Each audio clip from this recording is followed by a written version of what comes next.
ರಣಕಣ ರಂಗೇರ್ತಾ ಇದೆ. ಯಾಕೆಂದರೆ ಈಗಾಗಲೇ ಎರಡೂ ಕಡೆಯಿಂದ ಅಭ್ಯರ್ಥಿ ಘೋಷಣೆ ಆಗಿದೆ.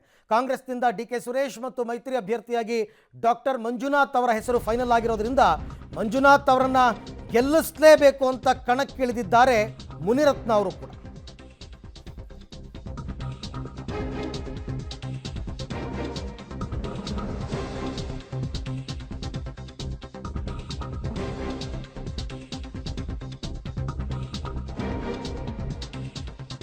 ಡಿಸಿಎಂ ಡಿ.ಕೆ. ಶಿವಕುಮಾರ್ ಸ್ವಕ್ಷೇತ್ರ ಕನಕಪುರದಲ್ಲಿ ಬಿಜೆಪಿಯವರು ನಿನ್ನೆ ಸಭೆ ನಡೆಸಿದ್ದಾರೆ. ಕನಕಪುರ ಬ್ರದರ್ಸ್ಗೆ ಟಕ್ಕರ್ ಕೊಡೋದಕ್ಕೆ ಬಿಜೆಪಿ ಪ್ಲಾನ್ ಅದು. ಮೈತ್ರಿ ಅಭ್ಯರ್ಥಿ ಡಾಕ್ಟರ್ ಮಂಜುನಾಥ್ ಪರ ಒಗ್ಗಟ್ಟಾಗುವಂತೆ ಕಾರ್ಯಕರ್ತರಿಗೆ ಕರೆ ಕೊಟ್ಟಿದ್ದಾರೆ. ಕನಕಪುರದಲ್ಲಿ ನೀವು ನನಗೆ ಒಂದು ವೋಟ್ ಲೀಡ್ ಕೊಟ್ಟರೆ ಬೆಂಗಳೂರಿನಲ್ಲಿ ನಾನು 1 ಲಕ್ಷ ಲೀಡ್ ಕೊಡಿಸ್ತೀನಿ ಅಂತ ಡಿ.ಕೆ. ಬ್ರದರ್ಸ್ ವಿರುದ್ಧ ಗುಡುಗಿದ್ದಾರೆ ಮುನಿರತ್ನ.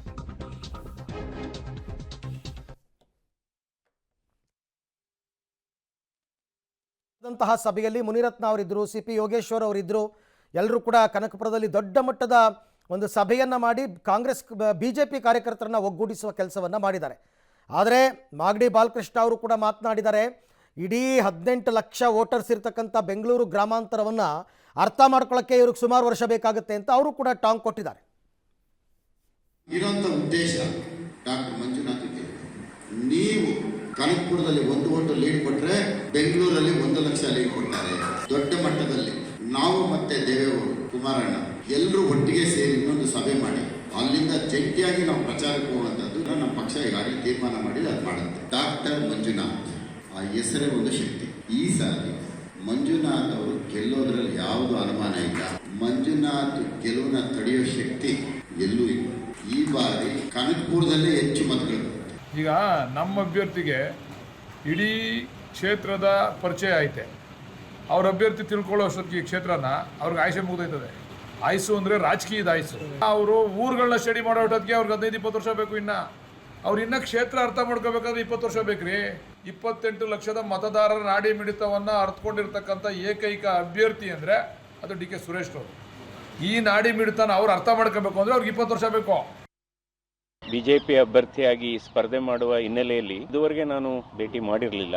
ಧನ್ಯವಾದವನ್ನ ಹೇಳ್ತಕ್ಕಂಥ ಒಂದು ಸೌಹಾರ್ದತ ಭೇಟಿ. ಅವರು ಪ್ರಚಾರಕ್ಕೆ ಬರಲಿಕ್ಕೆ ಮನವಿ ಮಾಡಿದ್ದೇವೆ. ಸೊ ಬಹುಶಃ ಬರ್ಬೋದು. ಸೋಮವಾರ ಸುಮಾರು 12ವರೆಗೆ ಸೇರುವಂತಹ ಫಾರ್ಮಾಲಿಟೀಸ್ ಆಗುತ್ತೆ. ನಾನು ವೈಯಕ್ತಿಕವಾಗಿ ಯಾರನ್ನು ಕೂಡ ನಾನು ಟೀಕೆ ಮಾಡ್ಲಿಕ್ಕೆ ಹೋಗೋದಿಲ್ಲ. ಯಾಕೆಂದ್ರೆ ಇದೊಂದು ಧರ್ಮಯುದ್ಧ ಅಂತ ನಾನು ಪರಿಗಣಿಸಿದ್ದೇನೆ. ಈ ಚುನಾವಣೆ ಈ ರಾಜಕೀಯಕ್ಕೆ ಬಂದಿರೋದು ರಾಜಕೀಯ ಮಾಡ್ಲಿಕ್ಕಂತೂ ಅಲ್ಲ. ಬಿಜೆಪಿ ಮತ್ತು ಜೆಡಿಎಸ್ ಕಾರ್ಯಕರ್ತರು ಒಟ್ಟಾಗಿ ಕೆಲಸ ಮಾಡ್ತಾ ಇದ್ದಾರೆ. ಬಹಳ ಉತ್ತಮವಾದಂತಹ ಪ್ರತಿಕ್ರಿಯೆ ಬರ್ತಾ ಇದೆ.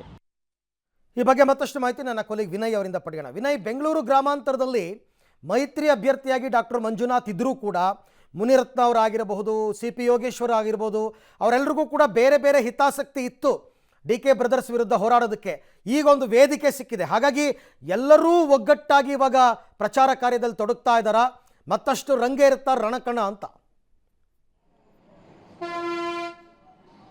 ಖಂಡಿತವಾಗ್ಲೂ ಅರವಿಂದ್, ಯಾಕೆಂದ್ರೆ ಬೆಂಗಳೂರು ಗ್ರಾಮಾಂತರ ವಿಧಾನಸಭಾ ಕ್ಷೇತ್ರ ರಾಜ್ಯದಲ್ಲೇ ಅತಿ ಹೆಚ್ಚು ಸದ್ದನ್ನ ಮಾಡ್ತಾ ಇರುವಂಥದ್ದು. ಯಾಕೆಂದ್ರೆ ಕಾಂಗ್ರೆಸ್ನ ಏಕೈಕ ಸಂಸದ ಇರುವಂಥ ಕ್ಷೇತ್ರ ಕೂಡ ಇದೆ. ಹಾಗಾಗಿ ಈ ಒಂದು ಕ್ಷೇತ್ರದಲ್ಲಿ ನಾವು ವಿಜಯವನ್ನು ಸಾಧಿಸಲೇಬೇಕು ಅಂತ ಬಿಜೆಪಿ ಹಾಗೂ JDS ಇಬ್ಬರು ನಾಯಕರು ಕೂಡ ಪ್ರತಿಷ್ಠೆಗೆ ಬಿದ್ದಿರುವಂಥದ್ದು. ಹಾಗಾಗಿ ನಿರಂತರ ಸಭೆಗಳನ್ನು ಕೂಡ ಮಾಡುವಂಥ ಮೂಲಕ ಮೈತ್ರಿ ಪಕ್ಷದ ನಾಯಕರು ಕೂಡ ಚುನಾವಣಾ ರಣತಂತ್ರವನ್ನು ನಡೀತಾ ಇದ್ದಾರೆ. ಅದರಲ್ಲೂ ಪ್ರಮುಖವಾಗಿ ಮಾಜಿ ಸಚಿವ ಸಿ.ಪಿ. ಯೋಗೇಶ್ವರ್ ಹಾಗೂ ಶಾಸಕ ಮುನಿರತ್ನ ಇಬ್ಬರು ಕೂಡ ಸಿ.ಪಿ. ಯೋಗೇಶ್ವರ್ ಈ ಒಂದು ಡಿ.ಕೆ. ಸುರೇಶ್ ಅವರನ್ನ ಸೋಲಿಸಲೇಬೇಕು ಅನ್ನೋ ಒಂದು ಹಠಕ್ಕೆ ಬಿದ್ದಿರುವಂಥದ್ದು. ಆ ನಿಟ್ಟಿನಲ್ಲಿ ಸಾಕಷ್ಟು ಸರಣಿ ಸಭೆಗಳನ್ನು ಕೂಡ ನಡೆಸ್ತಾ ಇರುವಂಥದ್ದು. ನಿನ್ನೆ ಕನಕಪುರದಲ್ಲೂ ಕೂಡ ಸಭೆಯನ್ನ ನಡೆಸಿ ಬಿಜೆಪಿ ಕಾರ್ಯಕರ್ತರಿಗೆ ಉರುಪನ್ನ ತುಂಬುವಂಥ ಕೆಲಸವನ್ನು ಕೂಡ ಆ ಇಬ್ಬರು ನಾಯಕರು ಮಾಡಿರುವಂಥದ್ದು. ಬಹಳ ಪ್ರಮುಖವಾಗಿ ಕನಕಪುರ ಕ್ಷೇತ್ರದಲ್ಲಿ ಒಂದೇ ಒಂದು ಮತವನ್ನ ಲೀಡ್ ಕೊಟ್ಟರೆ ಸಾಕು, ನಾನು ರಾಜರಾಜೇಶ್ವರಿ ಕ್ಷೇತ್ರದಲ್ಲಿ 1 ಲಕ್ಷ ಲೀಡನ್ನು ಕೊಡ್ತೀನಿ ಅನ್ನೋ ಮಾತನ್ನ ಮುನಿರತ್ನ ಅವರು ಕಾರ್ಯಕರ್ತರುಗಳಿರುವಂಥದ್ದು. ಹಾಗಾಗಿ ಈ ವಿಚಾರಗಳು ಕನಕಪುರದಲ್ಲಿ ಪ್ರಚಾರ ಆಗಬೇಕು. ಕನಕಪುರದಲ್ಲಿ ಬಿಜೆಪಿ ಬಲಿಷ್ಠವಾಗಿದೆ ಅನ್ನೋದು ಪ್ರಚಾರ ಆಗಬೇಕು. ಆ ನಿಟ್ಟಿನಲ್ಲಿ ನಾವು ನಿಮ್ಮ ಜೊತೆಗಿರ್ತೇವೆ, ನಾವೇ ಉಸ್ತುವಾರಿಯನ್ನು ತೆಗೆದುಕೊಳ್ತೇವೆ, ಕಾರ್ಯಕರ್ತರು ಒಗ್ಗಟ್ಟಾಗಿ ಹೋರಾಟವನ್ನ ಮಾಡಿ ಅನ್ನೋ ಒಂದು ಸಂದೇಶವನ್ನ ಬಿಜೆಪಿ ನಾಯಕರು ನೀಡಿರುವಂಥದ್ದು. ಸಾಕಷ್ಟು ರೀತಿ ಈಗಾಗಲೇ ಕ್ಷಣಕ್ಕೂ ಕೂಡ ಕ್ಷೇತ್ರದಲ್ಲಿ ಚುನಾವಣಾ ಕಣ ಸಾಕಷ್ಟು ಜಿದ್ದಾಜಿದ್ದಿಯಿಂದ ಕೂಡಿರ್ತಿರುವಂಥದ್ದು. ಅರವಿಂದ್, ಓಕೆ, ಥ್ಯಾಂಕ್ ಯು ತಮ್ಮ ಎಲ್ಲ ಮಾಹಿತಿಗಾಗಿ ವಿನಯ್, ಧನ್ಯವಾದ. ಸೊ ಅಲ್ಲಿಗೆ ಒಂದು ಸ್ಪಷ್ಟವಾಗ್ತಾ ಇದೆ. ಮುನಿರತ್ನ ಅವ್ರಿಗೂ ಡಿ.ಕೆ. ಬ್ರದರ್ಸ್ ಎದುರಾಳಿ, ಸಿ.ಪಿ. ಯೋಗೇಶ್ವರ್ಗೂ ಡಿ.ಕೆ. ಬ್ರದರ್ಸ್ ಎದುರಾಳಿ, ಕುಮಾರಸ್ವಾಮಿ ಅವ್ರಿಗೂ ಡಿ.ಕೆ. ಬ್ರದರ್ಸ್ ಎದುರಾಳಿ. ಹಾಗಾಗಿ ಎಲ್ಲರೂ ಒಗ್ಗಟ್ಟಿನಿಂದ ಸೇರಿ ಮ್ಯಾಕ್ಸಿಮಮ್ ಎಫರ್ಟ್ ಹಾಕಿ ಶತಾಯಗತಾಯ ಮಂಜುನಾಥ್ ಅವರನ್ನು ಗೆಲ್ಲಿಸುವಂತಹ ಪಣ ತೊಟ್ಟಿದ್ದಾರೆ. ನೋಡೋಣ ಹೇಗೆ ಇದನ್ನು ಹೇಗೆ ಡಿ ಕೆ ಬ್ರದರ್ಸ್ ಎದುರಿಸ್ತಾರೆ ಅಂತ.